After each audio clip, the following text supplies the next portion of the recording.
precisamos realizar cruzadas evangelísticas. A igreja espera congraçamento, muitas outras atividades, mas esses seminários para a liderança da igreja, para aqueles que estão na linha de frente do trabalho, são extremamente necessários. Se nós não qualificarmos a nossa liderança, nós não temos como ir adiante. Veja que Jesus gastou 3 anos e meio investindo tempo, bastante tempo e com intensidade na vida de 12 homens. E depois disso, esses 12 homens abalaram o mundo. Algo realmente extraordinário. Então nós precisamos de ter esse tempo para conversar, para falar. Um obreiro não se forma do dia para a noite, mas durante um evento como esse, um trabalho como esse, com 4 mensagens que perfazem a totalidade de 10 capítulos de um livro feito para abençoar a sua vida. Depois de um trabalho como esse, você perceberá que a sua mente terá sido aberta e potencializada para melhor trabalhar no reino de Deus. A partir da sua vida sendo melhorada, o seu serviço também será melhorado. Amém? Então vamos lá, quem trouxe a Bíblia, Colossenses, capítulo de número 3 e versículos de número 23 e 24. Diz assim a palavra: e tudo, diga tudo, e tudo quanto fizerdes, fazei-o de todo o coração, como ao Senhor e não aos homens, sabendo que recebereis do Senhor o galardão da herança, porque a Cristo o Senhor servis. Deixe-me dar aqui rapidamente um panorama do que vem a ser esse trabalho e da publicação deste livro, que é o texto base para este evento. Meus amados, nós estamos vivendo uma época em que muita gente no nosso meio ainda não sabe a quem serve. Está na igreja. É duro dizer isso, né? É muito duro. Parece que eu já comecei pegando pesado com os irmãos. Mas observe bem, muita gente no nosso meio não sabe a quem serve. São pessoas que estão ligadas a trabalhos, estão trabalhando em algumas áreas ligadas a pessoas. E parece que as suas ligações estão apenas num plano horizontal. E precisamos ter, mas não somente e não mais de forma mais importante. Nós precisamos entender que o que quer que façamos, devemos fazer servindo a Deus. Só para vocês terem ideia, se você trabalha por exemplo, na área de construção civil, enquanto senta tijolos, você deve fazer aquilo para a glória de Deus. Você deve fazer isso como se estivesse fazendo um serviço ao Senhor. Você foi contratado por fulano de tal. Bom, fulano de tal está sendo instrumento de Deus para pagar o seu salário. Deus está pagando o seu salário através daquela pessoa. Mas você deve entender que você está servindo a Deus. Você consegue perceber isso? O apóstolo Paulo, ele é reincidente nessa fala. Ele fala isso aos Efésios, ele fala isso aos Colossenses, ele fala isso em vários setores das suas cartas, mas nessas 2 cartas ele é direto nesse assunto. Ele está mostrando que aquilo que você deve fazer, aquilo que você fizer, deve fazer para Deus, para a glória de Deus. Agora imagine nos trabalhos da casa de Deus. Eu quero lamentar que algumas pessoas só dão o seu sangue, só dão o seu suor naquilo que eles estão à frente. E se outra pessoa estiver à frente, ele cruza os braços e fica olhando ver o que é que vai dar. Desculpe, meu querido irmão, se você se comporta desta forma, você ainda não sabe a quem está servindo. Mas durante esses 2 expedientes, de hoje à noite e amanhã pela manhã, nós iremos ser instigados, a partir do entendimento por quem você foi chamado. Você vai entender sobre espiritualidade, você vai entender sobre servir, espírito de servir, pegar o modelo de Jesus de serviço. Você vai entender o que é ser restaurado para restaurar. Você vai entender que precisa se qualificar. Você vai entender que precisa se envolver ao todo em evangelização e na edificação do corpo de Cristo. Tudo isso vai ser tratado de hoje para amanhã. E eu espero que Deus fale ao seu coração de forma grandiosa. Com vocês, a irmã Socorro, que está cheia de Jesus, para compartilhar a palavra de Deus para os nossos corações. Vamos lá? Amém? Estenda a mão e diga assim: irmã Socorro, seja instrumento de Deus. Amém. Glória a Deus. Amém.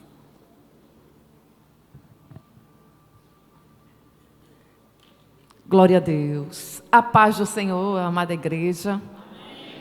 Para mim é um motivo de alegria estarmos aqui. Quero desde já agradecer a liderança desta igreja pela recepção, pelo carinho, pelo acolhimento, por tantas coisas que já nos ofereceram neste dia. E Deus que dê todo o pagamento e o galardoe poderosamente.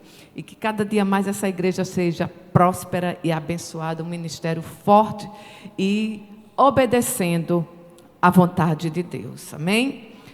Vamos abrir a nossa Bíblia num texto. O pastor já leu um texto muito importante, mas eu gostaria de iniciar com uns textos aqui no livro do evangelista Marcos, do Evangelho de Marcos, capítulo 3. Vamos ler a partir do versículo 13, apenas alguns versículos. Estou aqui, ora falando como Abraão: ô Jesus, sou pó, sou cinza. Outra hora falando uma linguagem popular: quem sou eu na fila do pão? Mas aprove a Deus sermos profeta dele na terra, estarmos disponíveis, e eu creio que é Ele que fez tudo isso. Só vamos ficar aqui na dispensação do seu Espírito e dizer: fala, Senhor, que a tua igreja ouve. Vamos passar a ler no versículo 13, que diz assim, capítulo 3 de Marcos: e subiu ao monte e chamou para si os que ele quis, e vieram a ele, e nomeou 12 para que estivesse com ele, e os mandasse a pregar. E para que tivesse o poder de curar a enfermidades e a expulsar os demônios. Simão, a quem pôs o nome de Pedro, Tiago, filho de Zebedeu, e João, irmão de Tiago, aos quais pôs o nome de Boanerges, que significa filho do trovão, André e Filipe, e Bartolomeu, e Mateus, e Tomé, e Tiago, filho de Alfeu, e Tadeu, e Simão, o Zelote, Judas Iscariotes, e o que o traiu. Querida igreja, esse texto é um texto muito conhecido, muito claro, onde fala da chamada daqueles que foram destacados ao lado de Jesus como apóstolos, discípulos, ao qual o Senhor Jesus investiu intensamente para formar obreiros, para formar homens que iria cumprir o seu ministério ou dar continuidade ao seu ministério. E nós teremos agora nessa primeira fala, nessa primeira palestra, um tema que inicia como um chamado divino à liderança. Eu acredito que muitos que estão aqui fazem a obra de Deus, dedicam a sua vida, outros trabalham na vida secular, outros são de tempo integral, mas não vem o caso quem é você aqui. O que vem o caso aqui é que a proposta de Deus é para todos nós. A palavra de Deus é para todos nós. E aqui está bem claro. Nós acabamos de ler um momento especial que Jesus chamou homens para fazer a sua obra. Jesus chamou homens e lhe passou convicções para que eles liderassem, para que eles dessem continuidade, até mesmo estabelecesse, formasse a igreja do Senhor. E nós sabemos muito bem que a palavra de Deus, a doutrina, a igreja do Senhor, ela foi formada, segundo lá em Atos diz, foi formada na doutrina dos apóstolos, recebida por Jesus, pelo investimento de Jesus. E aqui podemos observar, queridos, que um chamado divino à liderança, que o ministério do obreiro não depende simplesmente das suas habilidades humanas. O ministério do obreiro, da liderança espiritual, ela depende principalmente, unicamente, aquilo que é construído em seu caráter ao lado de Cristo, pelo Espírito Santo de Deus. Mas nós podemos também destacar que a liderança, ela tem também a habilidade, a capacidade que nós podemos adquirir no dia a dia da nossa vida. Então nós podemos ver esses dois lados. A chamada, que é a base do seu ministério, a chamada de Deus, assim como Jesus chama uns para si, que foram os 12 apóstolos. Quando Jesus chama esses apóstolos, Jesus já começou a mostrar para ele como é que era. Começou a curar na frente dele, começou a expulsar demônios. Jesus começou a cumprir o seu ministério com palavras poderosas, vindo da parte de Deus, com autoridade sobre enfermidades, sobre demônios. Então Jesus já passou para ele que era esse o caminho. Jesus começou a fazer esse destaque, que a chamada da liderança na casa dele era desse jeito. Alguém que teria algo da parte de Deus para passar.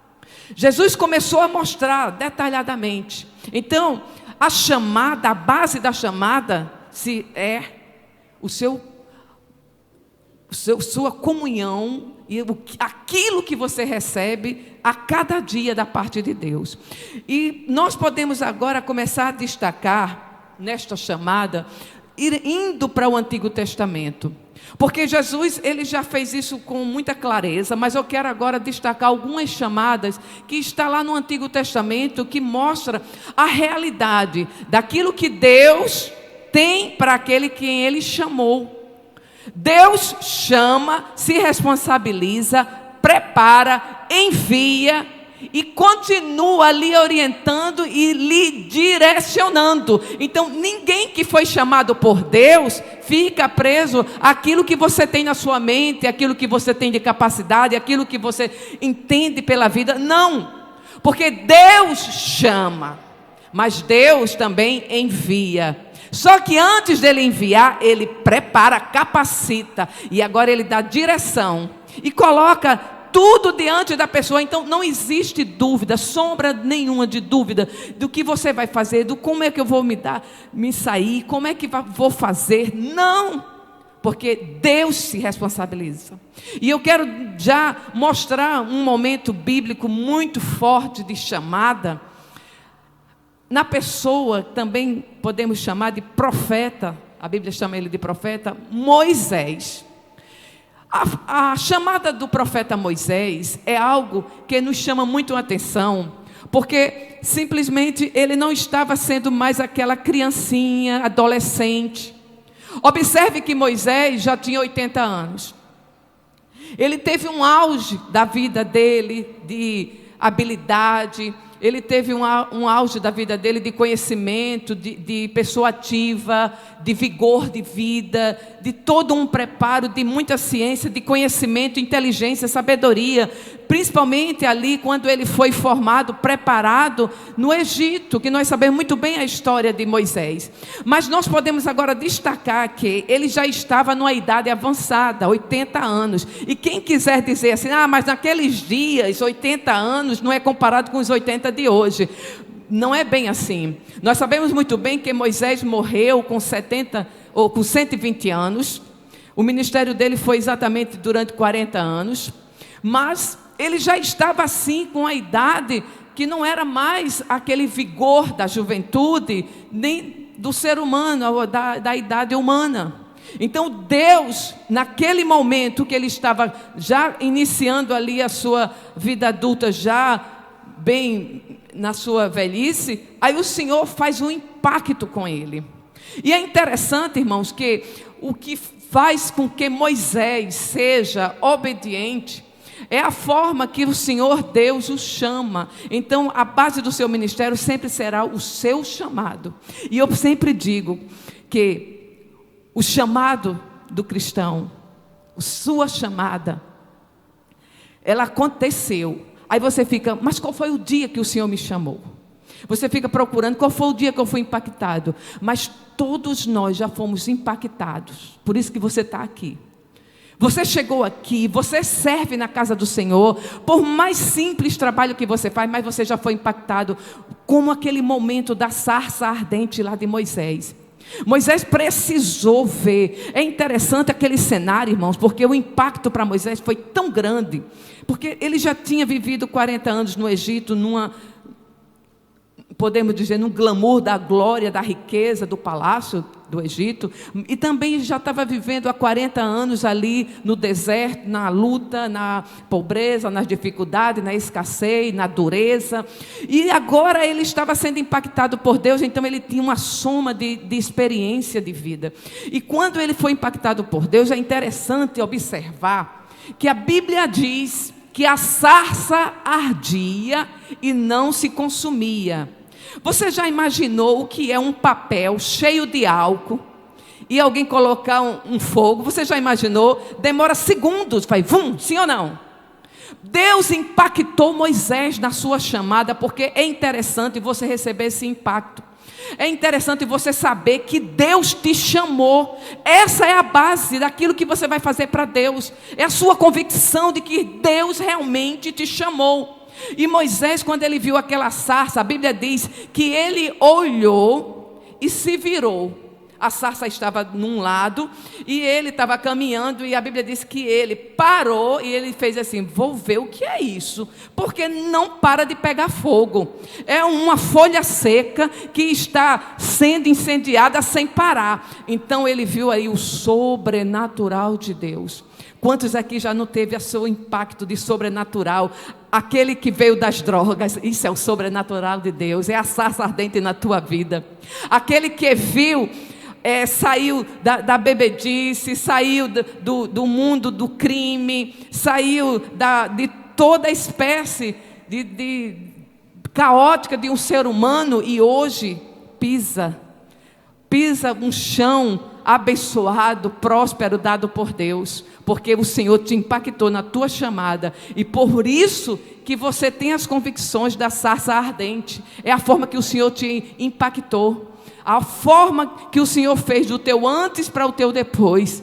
E Moisés, ele viu que a sarça não se consumia, e ele parou. Quando ele para, aí ali desce um anjo. Irmãos, tudo é um sobrenatural. Deus estava ali mostrando para Moisés: eu estou te chamando, eu tenho algo grande, porque quem sou eu? Ele foi e se apresentou como Deus. Então o que nós podemos já entender, que a chamada é a base, a chamada de Deus é a base do seu ministério. Às vezes nós olhamos para um lado e para outro e temos dúvida, mas você olha lá para a tua chamada. Eu sei que Deus me chamou, porque eu sei de onde eu saí.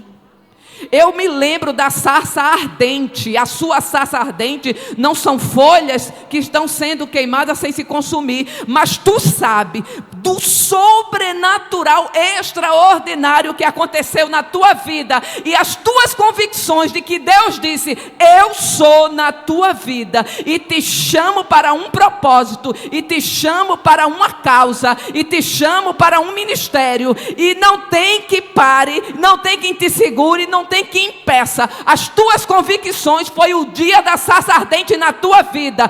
As chamas se não se consumia, a sarça não se consumia. Aí Moisés se vira e disse: o que é isso? Aí Deus disse: Moisés, sou eu, o Deus de Israel que fala contigo. Você já ouviu a voz de Deus? Deus já falou contigo assim: meu filho, eu sou o teu Deus. Olha, eu enviei o meu filho Jesus Cristo. Eu sou o teu Deus. Jesus, o meu filho, morreu na cruz do Calvário para te redimir, para te libertar, para te salvar. O Senhor nos impactou, irmão, com a sarça ardente. Você lembra? Foi o dia que você estremeceu nas bases e disse: meu Deus, eu sei que meu Redentor vive. Não é normal aquele Deus do mundo passado que eu vivia, aquele Deus que vivia parado na parede e não se movia. Não, você conhece um Deus que se move. Você conhece um Deus que vê o teu coração. Você conhece um Deus, fala com Ele. Você tem comunhão com Ele. Você teve a experiência de Moisés. A Bíblia mostra muito claro no capítulo 3 de Êxodo, quando Moisés começa a questionar, aquele fogo, irmão, tinha que não se consumir. A Bíblia diz que ele parou e se virou. Eu vou ver. Aí quando ele faz assim, aí a voz de Deus brada: Moisés, tira os sapatos dos teus pés, que o lugar aqui é santo. Irmão, foi mais outro impacto. Você sabe que o maior impacto de Deus na tua vida era porque antes tu falava pornografia, o Senhor disse: eu sou santo, fala as coisas do céu. Quando você foi impactado na sarça ardente, que foi o dia que você teve um chamado de Deus e entendeu que você não era para viver feito um cachaceiro, como um drogado, mas era para falar dele. Aí você entendeu: Moisés, tira o sapato dos teus pés, que o lugar que tu pisa é terra santa. O Senhor falando: eu sou Deus santo. Primeira coisa que Deus faz na nossa vida, irmão, nos chama, fala da grandeza dEle, da santidade dEle. E aqui nós podemos adiantar e entender que Moisés perguntou o que é que ele ia fazer. O Senhor Deus fala de uma necessidade. É interessante que Deus é assim: Ele levanta profeta, Ele levanta homem de Deus, Ele levanta obreiros na sua casa com um propósito, por uma necessidade. Você lembra do dia que você não era pastor ainda e houve uma necessidade de abrir uma congregação e o pastor te chama? Há uma necessidade. Lembra quando tem um ponto, um lugar que funde, um ponto de pregação, e ali talvez seja uma boca de fumo, ali seja um lugar de drogados? Aí o pastor chega para você e diz: meu filho, você é a pessoa. Há uma necessidade de um ponto de pregação. Aí Deus fala para Moisés: Moisés, há uma necessidade. O meu povo está clamando.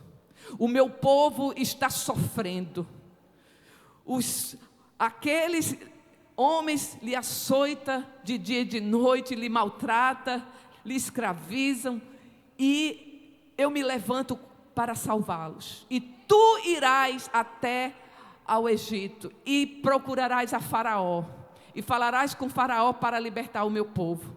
Aí é quando ele estremece e diz: quem sou eu para ir à presença de Faraó e tirar o povo, o teu povo, o povo de Israel das mãos dele, da liderança dele? Irmãos, tudo isso nós entendemos, que Deus trabalha na vida daqueles com propósito. Deus já prepara o caminho e já faz todas as coisas e diz assim: eu irei adiante de ti, mas tu vai dizer para eles, para Faraó, que eu sou quem sou. Eu sou. Entendemos, irmãos, que o trabalhar de Deus ali com Moisés, o impacto de Deus, depois de 40 anos ele no deserto, ele foi impactado nesta chamada. Ele se sentiu pequeno, ele disse que não sabia, que a fala dele não era o suficiente, ele não tinha preparo, ele se sentiu muito pequenininho. E ali Deus foi colocando diante dele uma força, um ânimo para ele assumir tão difícil chamada e tarefa. Aqui nós observamos na pessoa de Moisés, um homem com muitas habilidades. Mas deixa eu lhe dizer que todos nós sabemos que pense num homem, foi formado como príncipe lá no palácio do Egito, altamente preparado, com todo o conhecimento, toda a ciência e todos os estudos possíveis, mas isso não era habilidade o suficiente para ele ser líder do povo de Deus, porque a maior capacidade vem do céu. O preparo é Deus que dá. Aqui pode ter doutores, pode ter PhD da Universidade Federal, aqui pode ter todo tipo de pessoas instruídas, prendadas, formadas, graduadas dos cursos mais superiores, mas o maior preparo vem do céu. É a escola de Deus, é o Espírito Santo de Deus, porque lembra que foi que Jesus disse? Olha, ficai aqui em Jerusalém, até que do alto sejais revestido de poder, até tu seres graduado, preparado, capacitado, revestido para fazer a minha obra, liderar, seja qualquer que seja a tua missão, o teu cargo, a tua obra, precisamos estar no lugar de buscar o poder de Deus. Então Moisés tinha habilidades. Agora uma coisa, é interessante, eu posso até contar sobre um pouquinho de uma experiência minha na minha vida. A importância do preparo é muito grande. Deus pega pessoas já habilitadas, já com habilidades da infância, pessoas já preparadas, e chega na casa do Senhor, e o Senhor se utiliza, sim ou não, irmão? Se utiliza daquela sua habilidade.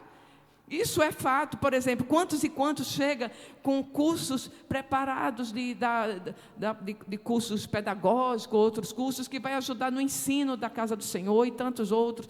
Mas deixa eu lhe dizer, quando eu aceitei a Jesus, eu amava ler, era apaixonada pela leitura.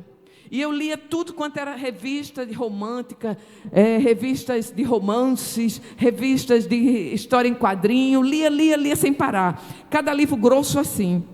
Porque a minha vizinha lia e dizia, pode ler, e eu levava, lia tudo. Então eu tinha uma paixão por leitura. Quando eu aceitei a Jesus aos meus 15 anos, Deus fez uma coisa linda. Diga, Deus é fiel. Diga, igreja. A líder da mocidade da minha igreja chegou para mim e disse, olha, eu gosto muito de ler livros evangélicos, e toda semana eu leio, eu compro livros, os meus livros eu compro em Natal, que eu era do interior, eu compro em Natal, na capital, lá tem muitos bons livros. Então, todos os livros que eu comprar para ler, eu vou terminando, eu repasso para você. Eu disse, meu Deus, que maravilha. Então, irmãos, eu li muita biografia de missionário, eu li muitos livros, todos os livros que ela lia, ela passava para mim, e eu não sabia que era o preparo de Deus, o Senhor me capacitando para fazer a sua obra. Deus nos capacita ainda mesmo sem você ser crente, porque a sua história faz parte daquilo que Deus está escrevendo para o que você vai ser hoje. Deus, todos os caminhos, eu sempre digo uma coisa muito forte, escuta o que eu vou lhe dizer. A sua vida não é um erro de percurso. A sua vida não é algo do acaso. A sua vida, ela foi projetada por Deus desde o ventre da tua mãe. Antes que você fosse formado, o Senhor já tinha propósito para a tua vida. Talvez os seus pais não planejou você. Foi surpresa na espera dos seus pais, mas Deus projetou e planejou. E o deserto que você enfrentou, os caminhos e os propósitos que você passou para chegar aqui, foi tudo preparado por Deus, porque Deus queria te formar com a pessoa que você é hoje. As dificuldades, não, foi um erro a minha vida, não. Deus tem propósito na vida de cada um. E os desertos foi o preparo dele para que você conhecesse a ele. Para que você se formasse obreiro, você teve que passar por essa trajetória. Você foi forjado em Deus, pelo Espírito Santo dele. Deus te preparou. Você foi um propósito de Deus para esta geração, para ser profeta na terra nesta época. Então, fique já se preparando e vá agradar ao Senhor, porque tudo é para a glória dEle, tudo em nossa vida é para a glória dEle. Então podemos observar, irmãos, que as habilidades é dada por Deus, desde o início da sua vida, mas isso não vai ser tudo, porque o que vai fazer a diferença é aquilo que você recebe de Deus, é aquilo que Deus vai te dar. Ah, mas eu estudo, eu tenho muito preparo. Maravilha, Deus vai se utilizar da pessoa que você é, mas o que vai fazer a diferença é aquilo que vem da parte de Deus. Tem um versículo em Efésios 4, o 11 e o 12, é muito importante para nós agora fazermos a leitura deste versículo, porque vai falar sobre a chamada e aquilo que o Senhor nos direciona dentro do seu corpo, que é a igreja. Efésios 4, 11 diz assim, e 12: e Ele mesmo deu uns para apóstolos, e outros para profetas, e outros para evangelistas, e outros para pastores e doutores, querendo o aperfeiçoamento dos santos para a obra do ministério, para a edificação do corpo de Cristo. Então, irmãos, não questione a sua chamada. Tenha convicção e no tempo certo vai se cumprir. As irmãs do círculo de oração, da comissão de visita, as irmãs do louvor, aquilo que você desempenha na casa do Senhor, que tudo seja para a glória de Deus. Vamos lá para Romanos, não precisa abrir não, mas lá em Romanos capítulo 12, é muito claro, a Bíblia fala claramente de que Cristo é o cabeça da igreja, assim como no corpo tem muitos membros, cada um na sua função, assim é o corpo de Cristo, Jesus é o cabeça, mas cada um aqui tem uma finalidade e uma função neste corpo de Cristo, está lá em Romanos. Cada um faz aquilo que o Senhor te entregou. Sem você, aliás, com você a obra avança, com você a obra prospera, é abençoada, porque nós somos todos membros do corpo de Cristo. Ele é o cabeça e cada um tem uma função, assim como o braço, a mão, os membros do corpo têm a sua função. Então, nós precisamos compreender que Deus nos chama para um propósito na sua casa. Deus nos entrega um ministério. Ministério de pastor é para pastor. Ministério de evangelista, Deus chama evangelista. Deus chama doutores. Deus chama todos aqueles que Ele convoca para uma função e o ministério na sua casa. Jesus dá pessoas para contribuir na edificação do seu corpo. Significa que Ele os qualificou para trabalhar numa obra para a qual Ele chamou. Assim como Jesus chama os discípulos, nós acabamos de ler, que Jesus chamou cada um, cada chamada ali de cada daqueles discípulos foi um diferencial. Observe, a Bíblia não é clara podemos dizer, na biografia de cada um daqueles que foram chamados para ser discípulo. Não é claro, mas nós sabemos pelo menos que um era pescador, outro era coletor de impostos, tinha mais outros que eram pescadores. Então, cada homem ali tinha uma finalidade no seu dia a dia, na sua vida, com um diferencial de mentalidade, de personalidade, de caráter. Cada um tinha o seu jeito de viver, a sua forma de viver. Mas o que é interessante é que todos eles chegaram carregados com coisas humanas, coisas que não era para prevalecer. É tanto que todos eles foram lapidados em Jesus. Jesus tratou com cada um deles, tirando as picuinhas, consertando, ajeitando. Foi assim com o apóstolo Pedro. O tratamento de choque que o Senhor deu para tratar o caráter do apóstolo Pedro foi lindo, maravilhoso. Então nós podemos observar que Deus chama toda espécie de cristão para fazer a sua obra. Aí o tratar é com ele, viu, irmão? Não se meta no trabalhar de Deus com o seu irmão. Não fique apontando o erro dele, que ele está fazendo a obra e ele tem esse jeito e aquele outro jeito. É com ele Deus. Deus trata, ele forja cada obreiro do jeito dele. E na hora certa ele vai tirando tudo aquilo que não faz bem para o corpo de Cristo. Então, Moisés se destaca, nós vimos a história de Moisés rapidamente, o impacto que ele teve de servir a Deus. Mas podemos ver um outro profeta, que é o oposto de Moisés. Eu achei interessante o livro do pastor Jairo, está no livro, essas duas figuras bem destacadas como exemplo de chamada impactante da parte de Deus. E esta agora é mais ainda o oposto. Por quê? Porque o profeta Samuel, podemos chamar, né, sacerdote, profeta Samuel, que Deus o chamou a ele na sua mais tenra idade. Olha que diferença. Enquanto Moisés estava aquele velhão, agora estava uma criancinha. Irmãos, foi a coisa mais impactante, foi a forma que Deus considerou a inocência de Samuel. É muito claro, Moisés era muito infantil, não vai assim iludir que ele já era um rapaz, não, ele já estava ainda na sua infância. Ele convivia convivia no templo juntamente com o sacerdote Eli. E observe que quando Deus o chama, ele nem tinha ainda entendimento do que é a voz de Deus, do que é se relacionar com Deus. Ele sabia que era morar no templo e que dentro do templo tinha um profeta, tinha um sacerdote Eli, e o sacerdote Eli lhe dava direção, lhe conduzia, lhe ensinava e passava algumas coisas para ele. E ali era tudo dentro do âmbito material. Samuel, na sua tenra idade, ele não tinha noção do que era espiritual ainda. Até que Deus impactou ele e ficou frente a frente com ele na parte da audição. Foi a voz de Deus. Já Moisés viu a Deus, viu o anjo e viu a sarça ardente e ouviu a voz de Deus. Então aqui você vê aquela criança sem entender. Corria para Eli e dizia: oi, você falou comigo?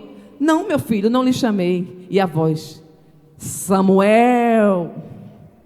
Irmãos, isso é uma prova de que não importa quem você é, não importa a idade que você tem, o que importa é disponibilidade que você tem de ouvir ao chamado de Deus. Deus convoca, Deus chama homens e mulheres disponíveis, que diz: eis-me aqui, Senhor, envia-me a mim. E aqui nos dá esse destaque, que o jovem Samuel, no versículo, tem um versículo 3, capítulo 3, versículo 1, diz assim: e o jovem Samuel servia ao Senhor perante Eli.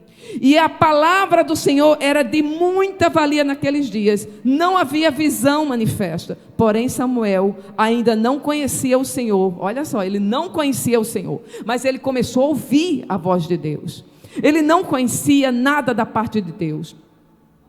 E ainda não lhe tinha sido manifestada a palavra do Senhor, nem muito menos a palavra do Senhor. Mas você lembra muito bem o que foi que aconteceu ali. Deus impactou aquela criança e chamou ela para uma coisa tão séria, porque Deus ali revelou o que ele iria fazer, o que Deus iria trazer de algo, de uma cobrança, de uma punição, a liderança dele da sua casa. Irmão, isso é muito forte. Uma criança receber da parte de Deus: vou eu fazer isso e isso com os filhos do sacerdote Eli, vou eu matar, vou eu fazer assim, vai ser derrotado. Foi uma palavra de catástrofe no meio do povo de Israel, a liderança. Eu acredito que Samuel ficou tão impactado ali, irmão, sem chão, aquela criança. Mas ele, olha que lindo, aprenda isso, leve para casa hoje. Mas ele teve a seriedade de ouvir a Deus e dizer: é Deus que falou. A convicção, o entendimento de dizer: Deus falou. Deus impactou aquele jovem, aquela criança.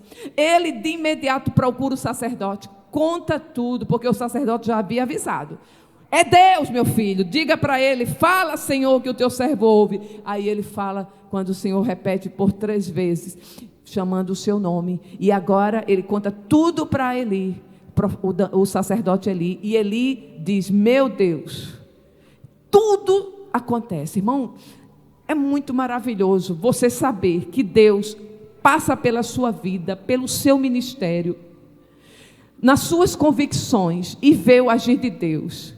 É de arrepiar você buscar a Deus em algo, você está direcionada para fazer algo para Deus, e de repente aquilo tudo se cumpre literalmente, e você diz: meu Deus, eu sou tão pequeno diante de Ti, mas eu Te louvo, Senhor, porque Tu estás me usando para tal momento. Tu tem me levantado, Senhor, para este tempo. Deus te levantou para falar para jovens, Deus te levantou para falar para uma sociedade pervertida, o Senhor te levantou para conquistar mulheres, vidas perdidas. Se prontifique e louve a Deus pelo privilégio, porque foi assim que Samuel fez. Samuel ficou muito agradecido. Olha só, Samuel é levantado por Deus naquele momento, e desde o dia em que Samuel foi deixado com o sacerdote, ele passou a auxiliar nas tarefas materiais, mas agora ele estava sendo levado para uma nova dimensão espiritual. Era ele Deus, o sacerdote não estava mais com ele. Aquela criança estava já com Deus. Quantos aqui entendem do que se trata intimidade com Deus, comunhão com Deus, ouvir a voz de Deus? Eu não preciso do pastor da igreja nesse momento, eu preciso da igreja, do pastor da igreja, para nos orientar, para nos dirigir, para nos doutrinar, para nos dar direção quanto à obra. Mas aquela sua intimidade de ouvir a voz de Deus e ser impactado, e o seu coração estremecer, e você dizer: Senhor, eis-me aqui, Senhor, estou pronto para te servir. Samuel fez isso. A sua convicção, Deus estava chamando aquela criança que tinha a humildade de realizar tarefas simples. Agora ele tinha a disposição de ouvir a voz de Deus e compreender e entender a responsabilidade de levar adiante o propósito de Deus na sua vida. E nós sabemos muito bem a história de Samuel. Samuel, ele revolucionou aqueles dias. Samuel, ele trouxe de volta a presença de Deus para o meio do povo de Israel. Quando o sacerdote Eli morre juntamente com os seus filhos, agora surge uma nova geração através de Samuel, aonde a terra, onde o povo conheceu poderosamente a vontade de Deus, a santidade de Deus caiu sobre aquele povo, o temor no seu coração, porque Deus falava ao povo através de Samuel. Samuel cresceu, Samuel se formou ali como um sacerdote, um profeta, e ainda podemos dizer que ele foi o último juiz, e trouxe toda uma mudança total da parte de Deus, um grande avivamento espiritual para aquele povo, porque ele se disponibilizou a cumprir o seu chamado. Então, podemos agora ver que tem um outro cidadão que nós podemos fechar quanto à questão da chamada. Vamos lá para o Novo Testamento, o apóstolo Paulo. Irmãos, todos nós sabemos que o apóstolo Paulo, ele era muito preparado. Podemos dizer que era um homem preparado na ciência, preparado no conhecimento daqueles dias, da filosofia.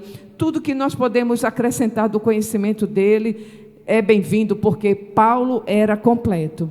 Mas Deus teve que impactar ele com um sobrenatural. É interessante, irmãos, que todos nós precisamos ver o milagre de Deus. Está faltando milagre na sua vida? Busque em Deus. Paulo, ele teve que ficar cego, ele teve que, por 3 dias, não enxergar nada, que coisa terrível, para entender que Deus estava chamando ele para uma nova missão, um novo direcionamento, e ainda libertar e salvar aquela alma que vivia sem conhecer a Deus. Então você vê que Deus chama Paulo, Deus traz toda uma mudança na vida daquele homem, para um novo compromisso, e grande foi a missão que Deus entregou ao apóstolo Paulo. Foi algo tão grande que revolucionou bastante a fundação da igreja, o crescimento da obra missionária, de tantas cidades que cresceram e foram fundadas muitas igrejas através do apóstolo Paulo. Então, só para nós entendermos que Paulo teve também esse impacto com Deus, de receber da parte de Deus uma missão, um chamado diferenciado, a ponto de que ele ficasse também impactado pelo milagre de Deus que aconteceu. O apóstolo Paulo, e tanto Moisés como Samuel, como o apóstolo Paulo, eles tiveram algo semelhante, que nós podemos agora fechar esse entendimento dessa chamada para nós passarmos adiante.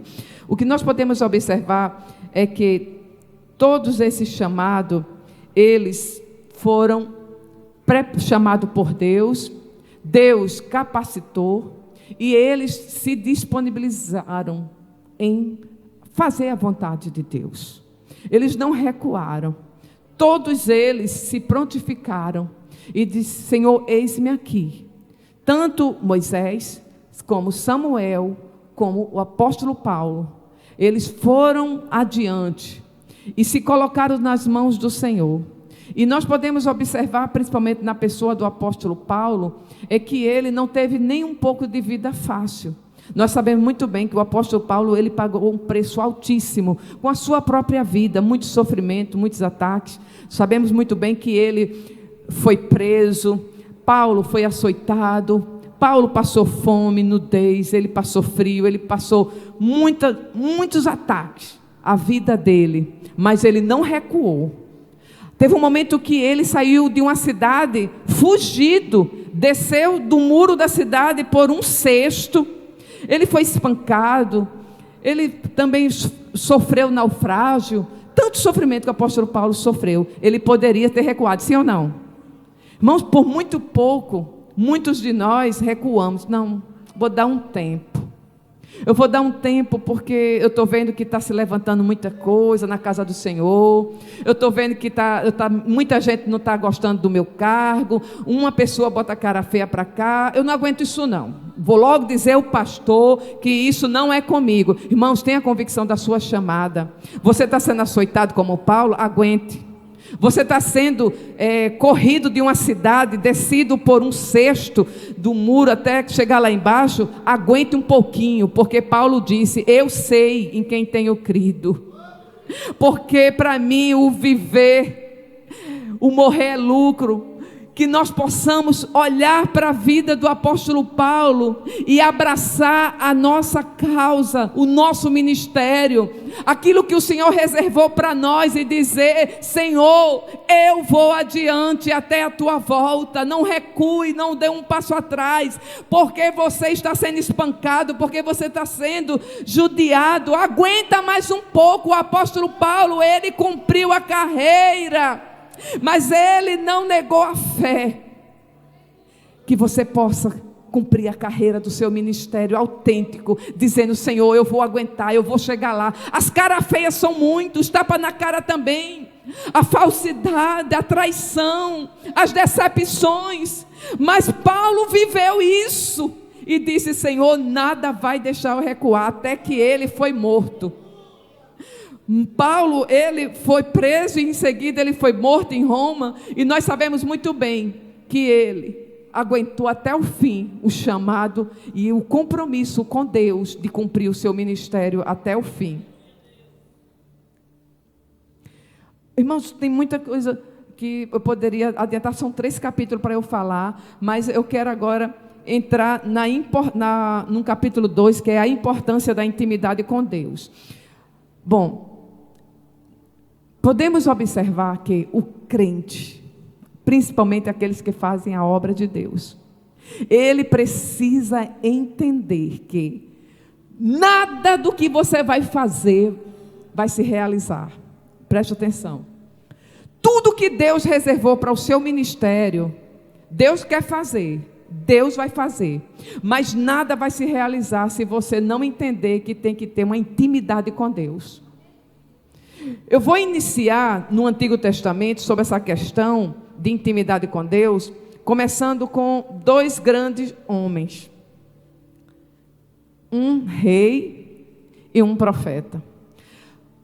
Vamos para a pessoa de Davi. Quem pode questionar o quanto o rei Davi foi citado na Bíblia como aquele que realmente foi o rei.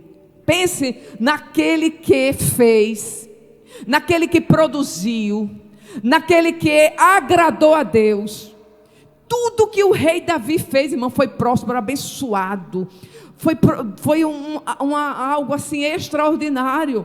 E todos os reis testemunharam isso. Agora me mostre o motivo disso. Vamos para os Salmos. Irmãos, o rei Davi entendeu que precisamos ter uma comunhão diária com Deus. Observe, eu estava olhando que Davi, tudo que ia fazer, você sabe disso, ele perguntava a Deus. Quando o seu povo foi atacado, a sua família foi levada, a cidade foi queimada, e ele estava furioso. Pense numa angústia, uma amargura de ser maltratado por outro povo, outro rei. Ele poderia ter pensado duas vezes, irmão. Ele tinha partido para cima e matar todo mundo. Mas ele chegou e disse, a Bíblia diz que ele orou a Deus e disse, ele fez duas perguntas. Senhor, saio eu para guerrear contra os filisteus? Senhor, vou eu ter vitória sobre eles? Aí o Senhor disse, sim, Davi, vai, porque certamente tu serás vitorioso e eu vou entregá-los, os teus inimigos, em tuas mãos. Irmãos, por muitas vezes na Bíblia, por 9 vezes, Davi pergunta para Deus se ele vai para a guerra, se ele vai naquela luta, se ele mata, se ele destrói, se ele faz ou não faz.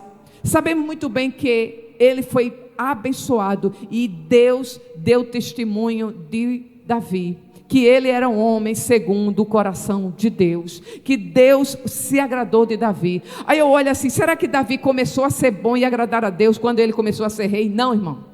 Foi quando ele era um simples rapazinho, lá, aquele pastorzinho de ovelha, desprezado pela sua família, que vivia nos campos. Ele ali já tinha o Espírito Santo de Deus, ele ali já tinha Deus na vida, e ali ele já era um adorador por excelência. Deus chamou ele porque ele já tinha esse coração contrito para Deus. Olha os salmos de Davi, um adorador por excelência. Então, destaca aqui, irmãos, essa intimidade. Fazer a obra de Deus sem intimidade com Deus é fracasso. É abraçar o fracasso. É ser paralisado. E Davi, ele nos mostra esse detalhe de muitos momentos. Quando ele enfrenta os amalequitas, ele pergunta para Deus se ele vai realmente matar aquele povo, se ele vai destruir, se ele vai ter vitória. Era algo simples, mas ele questionou e perguntou. Sabe qual é o maior defeito da liderança de hoje? É uma liderança que não conquista, que não avança, que não prospera. Muitas das vezes sofre danos terríveis, ataques do inimigo. Sim, muitos ataques do inimigo. Precisamos compreender uma coisa, que acima de tudo é uma guerra espiritual. Se a igreja tem que viver em oração, o obreiro, o líder, ele tem que orar muito mais. Se a igreja é um destaque para orar, aquele que está liderando, ele ora dobrado, ele busca a Deus dobrado. Então você vai ver os salmos de Davi, às vezes que ele está passando por guerras espirituais, pessoais, psicológicas, ele diz, Senhor, a minha alma está totalmente abatida, Senhor, porque eu estou assim. Crê em Deus, busca a Deus. E ele sempre estava buscando intimidade, essa comunhão, colocando diante de Deus as suas decisões, tudo aquilo que ele estava fazendo, e Deus abençoou, prosperou Davi. Você vai ver bem detalhado neste capítulo do livro, a história de Davi como rei, que prosperou em tudo. Sabemos que ele teve um momento de crise, quando ele pecou, e Deus puniu a Davi pelos seus pecados grandemente, que chegou até a dizer para ele uma maldição, que na tua casa não apartará a espada da tua casa, e ele foi punido dentro de casa, terrivelmente. Davi sofreu porque ele pecou. Mas tirando esse impasse, Davi se destaca poderosamente como um homem de Deus, que tudo que fez para Deus foi com muita busca, comunhão, em oração e em intimidade com Deus. A outra pessoa que nós podemos observar que esta pessoa é Daniel. Daniel já se trata de um profeta. É interessante, irmãos, que Daniel, desde o início do livro de Daniel, você vai ver uma obediência absurda. Ele sempre se dedicou em ser santo, em agradar a Deus com a sua vida, com o seu testemunho. E nós podemos observar nele um destaque muito interessante, é que ele recebe da parte de Deus ele recebe um decreto da parte do rei para parar de orar. E ainda assim, ele não para de orar, porque ele entende que parar de orar é onde está o perigo. E o mais importante é ele orar. Nós iremos agora fechar a nossa fala com a questão do capítulo 3, que fala do desenvolvimento de um coração de servo. Irmãos, aqui eu quero mostrar para a igreja do Senhor. Se a igreja do Senhor entendesse que você surge como servo de Deus para servir ao outro, evitaria muitos problemas na casa do Senhor. O problema é que muitas pessoas chegam na casa do Senhor entendendo de que veio para cá para ter afago, ter privilégios, ter honra. Não, querido. Você foi salvo para servir ao outro. Vamos para a Bíblia. Irmãos, o próprio Jesus nos convida a irmos lá para João 16, aliás, capítulo 13, a partir do versículo 12 até o 17. Eu não vou ler, vou dar uma pincelada para nós entendermos o entendimento de Jesus sobre a questão daqueles que fazem a sua obra. Jesus, ele está encerrando o ensinamento do seu ministério para os discípulos. É como se fosse, sabe, um curso de teologia que chega ao final. E ele diz: meu querido, agora eu vou fazer uma prova de fogo para vocês. Vocês agora são todos obreiros da minha casa. Vocês agora vão servir. Eu estou indo, mas vocês vão servir. Aí disse: agora o teste de fogo é que vocês vão aprender sobre a questão da humildade.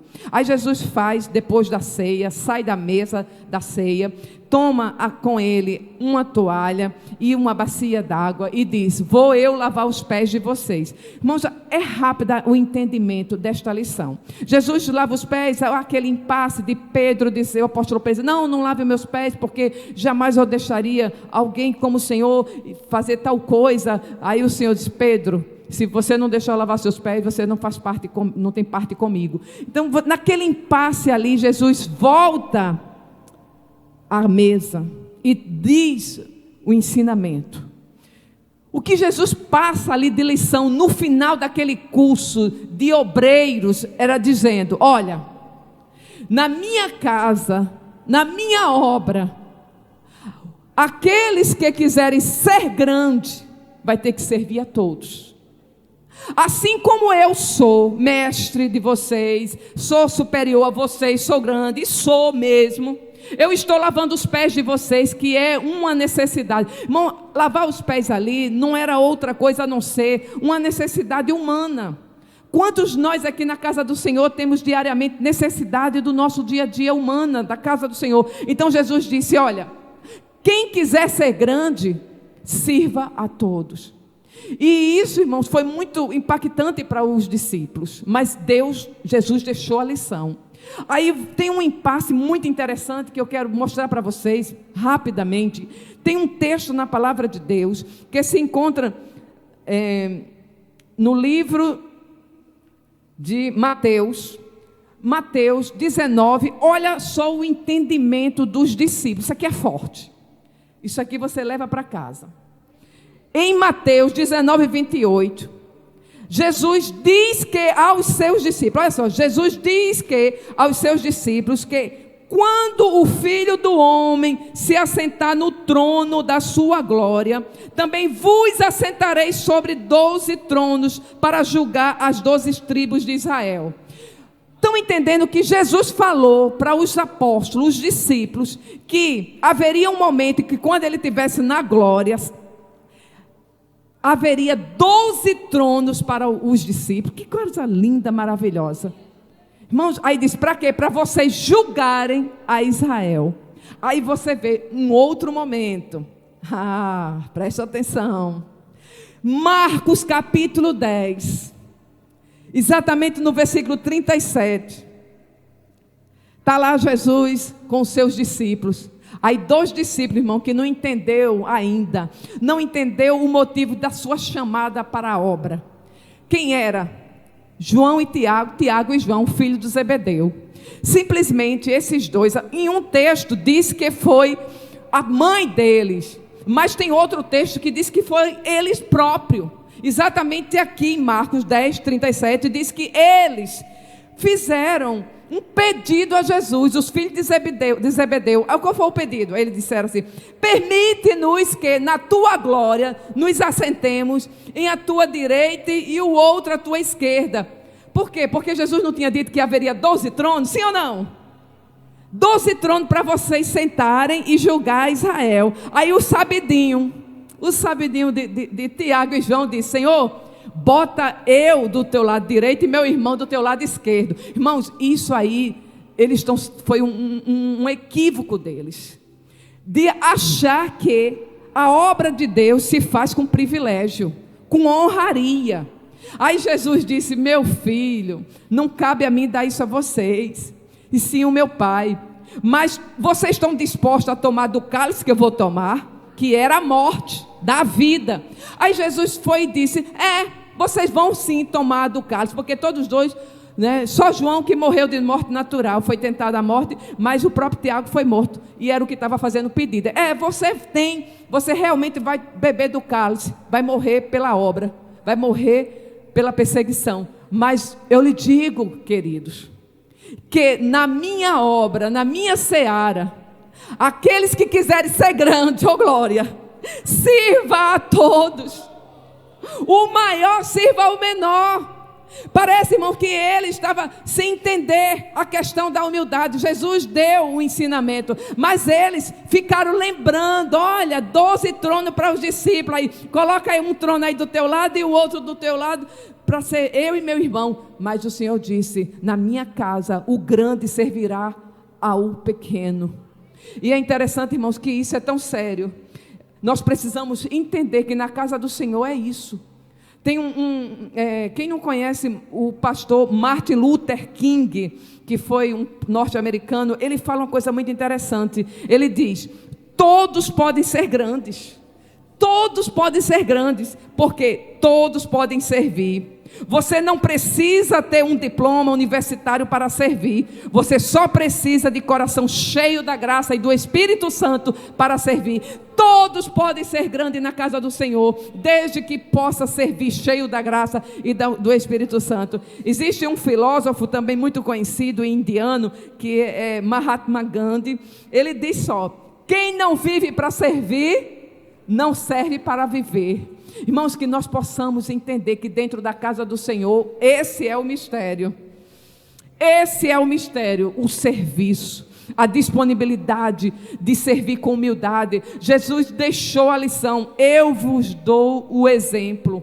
Na casa do mestre, nós precisamos a cada dia servir ao outro. Aqui não tem privilégio para ninguém. Não seja como Tiago, porque foram verdadeiros homens de Deus, deram a vida, o sangue pela obra do Senhor. O próprio Tiago, ele morreu pela obra, ele foi mártir em Jerusalém, foi o primeiro mártir em Jerusalém após Jesus. E também o próprio João sofreu muito, mas ele estava super equivocados em entender de que tem privilégio aqui dentro. Você não busque privilégio. O obreiro, a obreira precisa entender que aqui é humildade, amor, dedicação. Não tem vontade própria, é a vontade do Pai. É a sua dedicação só para Ele, a sua vida para Ele, a sua determinação somente para agradar a Ele e sempre servindo ao outro, dando tudo de si pelo outro, porque não vai ter nenhum problema quando a igreja entender que o seu papel é servir na casa do Senhor ao outro. Nós entendemos que, para entender, fechando essa questão do serviço na casa do Senhor, é que o próprio Cristo, Ele nos convida a nos doar pela sua obra, a levar a palavra com lágrimas, com choro, aqueles que semeiam com lágrimas, aqueles que vai pregando a palavra com o seu coração contrito, com lágrimas, voltarão sem dúvida com os seus molhos cantando alegre. Na obra do Senhor, o Senhor conta conosco cheio de alegria, com um coração cheio de vontade de ganhar pessoas perdidas, pessoas que estão distantes do caminho do Senhor, pessoas que serão obreiros, mas quando você semear para ela, quando você ganhar aquela vida, a proposta de Cristo para nós é servir no reino. Para fechar esse entendimento dessa aplicação sobre a questão do serviço, é que nós precisamos servir como Cristo. E a primeira que nós podemos apresentar aqui é a questão da renúncia. Que o Senhor te coloque hoje esse entendimento, que no reino dele tem que ter renúncia. Não é o que você quer, não é o que você tanto precisa e necessita, não é você. Você vai renunciar à sua vontade, assim como Cristo. Ele esvaziou-se de Deus. Ele não teve a usurpação de ser Deus, esvaziou-se de si mesmo e se entregou, se obedeceu à morte de cruz, para ser servo. Jesus se tornou servo, e ainda na categoria de homem. Jesus, ele se rebaixou a servo, a homem. E você não quer ser serva, não quer, você já é homem, já é ser humano, mas agora é hora de você mostrar o seu serviço de amor, com amor, dedicação, de coração. Então, renúncia tira todo o egoísmo, orgulho. Deus não conta com obreiros orgulhosos, egoístas, que só pensa na sua vantagem, ou até mesmo no seu marketing pessoal. A internet está aí dando valor àqueles que se apresentam, àqueles que se mostram, que tanto se apresentam. Não. Você foi chamado, não foi para aparecer, mas você foi chamado para Cristo aparecer na sua vida, para servir, não servindo aos seus caprichos e à sua vontade. A segunda nós podemos ver que é o serviço com amor e humildade. E a terceira é buscar o bem-estar do coletivo, de todos. Que o Senhor nos abençoe. Ainda tem aí esse minutinho? Bom, então a palavra de Cristo é que quem quiser tornar-se importante entre vocês, deverá ser servo. Que nós possamos, a cada dia, se colocar nas mãos do Senhor como servo. Aí você vai ser grande, aí você vai se destacar, porque o servo, ele obedece ao Senhor. Você não é Senhor, você é servo. E o nosso Senhor Jesus Cristo, nosso Deus Pai, Ele quem faz todas as coisas, nos dá direção, nos conduz e nos apresenta no momento certo. Que o Senhor nos abençoe.